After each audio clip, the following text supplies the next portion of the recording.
Assalamualaikum warahmatullahi wabarakatuh. Kaifahalukum? Semoga selalu sehat, tetap semangat puasanya dan selalu dalam lindungan Allah Subhanahu wa taala. Bil awali bismillahirrahmanirrahim. Hari ini kita akan melanjutkan pembelajaran praktek ekonomi Islam dalam jual beli dengan pembahasan hal-hal yang terkait dengan jual beli. Ada dua hal yang tidak dapat dipisahkan dari umat Islam ketika melakukan proses jual beli, yaitu yang pertama khiyar. Pengertian khiyar.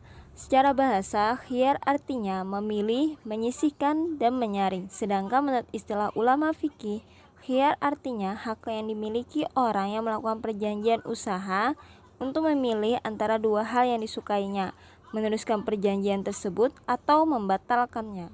Proses jual beli dengan terikat oleh khiyar secara konsisten dapat mendatangkan beberapa hikmah atau manfaat, yaitu yang pertama untuk membuktikan dan mempertegas adanya kerelaan dari pihak-pihak yang terkait dalam perjanjian. Dua, supaya pihak penjual dan pembeli merasa puas dalam proses jual beli. Tiga, untuk menghindarkan terjadinya penipuan dalam urusan jual beli. Dan yang keempat, untuk menjamin kesempurnaan dan kejujuran bagi pihak penjual dan pembeli.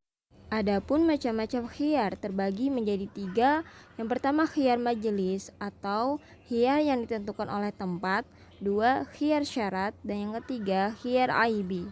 Yang pertama khiyar majelis, yakni seorang penjual atau pembeli akan meneruskan atau membatalkan proses jual beli ditentukan oleh tempat dalam melakukan transaksi sampai mereka berpisah.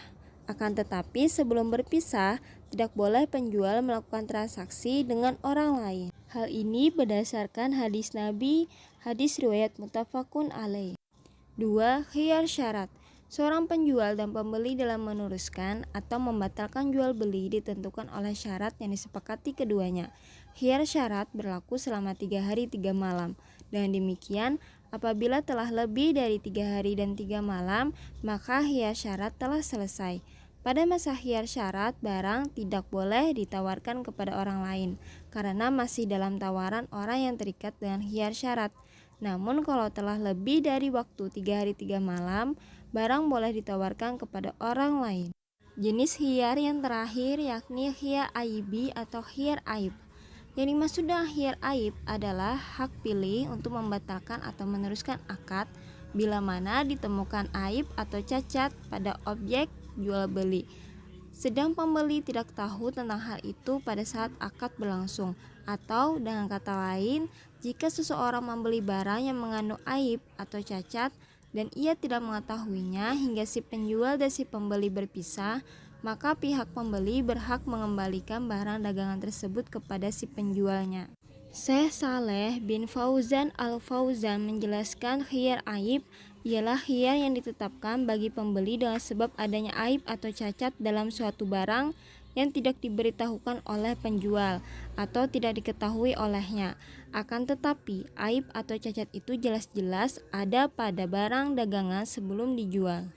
Adapun ketentuan aib atau cacat yang diperbolehkan adanya khiyar ini menurut mazhab Syafi'iyah adalah segala sesuatu yang dapat dipandang berkurang nilainya dari barang yang dimaksud atau tidak adanya barang yang dimaksud, seperti sempitnya sepatu, terpotongnya telinga, atau tanduk binatang yang akan dijadikan kurban. Nah, bagaimana jika terjadi permasalahan apabila pembeli dan penjual berselisih pada siapa terjadi aib dan tidak ada qarinah atau tanda bukti yang menguatkan salah satunya, maka perkataan penjuallah yang diterima. Berdasarkan hadis, apabila penjual dan pembeli berselisih, maka perkataan yang diterima adalah perkataan penjual, sedangkan pembeli memiliki hak pilih. Hadis riwayat Tirmizi. Akan tetapi harus disertai dengan sumpah sebagaimana sabda Nabi Shallallahu Alaihi Wasallam, yang artinya al-bayyinah atau mendatangkan bukti bagi pengklaim atau penuduh, dan harus bersumpah bagi yang tertuduh. Hadis riwayat Bukhari dan Muslim.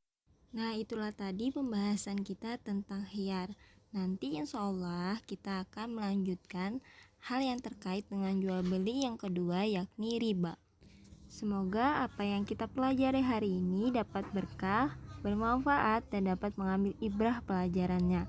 Sebelum mengakhiri pembelajarannya, Mari kita ucapkan hamdalah, alhamdulillah, laliko. Assalamualaikum warahmatullahi wabarakatuh.